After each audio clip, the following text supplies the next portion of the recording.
হাতিয়ায় একটি ঘটনা ঘটেছে, আপনি জানেন সৈয়দ আব্দুল্লাহ, সেখানে বিএনপি এনসিপির কর্মীদের সংঘর্ষে পুলিশ সদস্য সহ আহত হয়েছে 20 জন। অত্যন্ত দুঃখজনক ঘটনা। সেখানে আমি দেখছি যে দুই পক্ষই একদম মানে মারমুখী একটা অবস্থায় ছিল। আপনি কিভাবে দেখছেন আসলে এটা?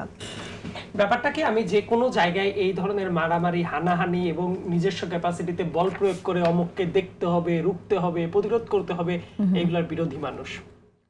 এত বড় একটা গণ অভ্যুত্থানের পরে, এত মানুষের রক্তের পরে এসে 18 মাসের এই যে একটা ট্রানজিশন ফেজ গেল, এটার পরেও মানুষ একটা ইলেকশনের পরে মানুষ কি দেখতে চাচ্ছিল? একটা স্বস্তি নেমে আসবে অর্থনৈতিকভাবে, সামাজিকভাবে, কেউ কারো পর আক্রমণ করবে না, হামলা করবে না, মব হবে না, এটাই তো সবার চাওয়া ছিল।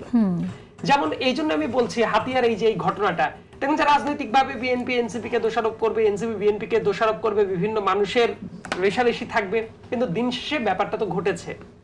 এবং এইটাই ঘটনা যে খুবই ক্ষতিকর একটা ব্যাপার, এই ব্যাপারটার দিকে আমাদের ফোকাসটা রাখা বেশি জরুরি।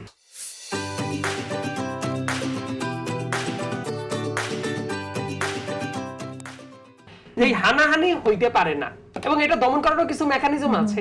সেই মেকানিজমের আমি দুইটা উদাহরণ দিই। হবিগঞ্জে একটা ঘটনা ঘটেছিল যে লোকাল বিএনপির একজন সেক্রেটারি, উনি থানার ওসি কে ফোন দিয়ে বলছে এই জায়গায় থাকতে হইলে আমার কথা শুনতে হবে, আমার কথা অমুক তমুক মানতে হবে।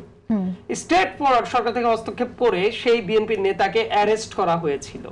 এর মিনিংটা হইলো এই যে বার্তাটা দেওয়া যে ভাই তুমি যেই হও না কেন, তুমি ক্ষমতাসীন দলেরও যদি লোক হও, তুমি অপকর্ম করলে তোমার শাস্তির ভেতর দিয়ে যাইতে হবে।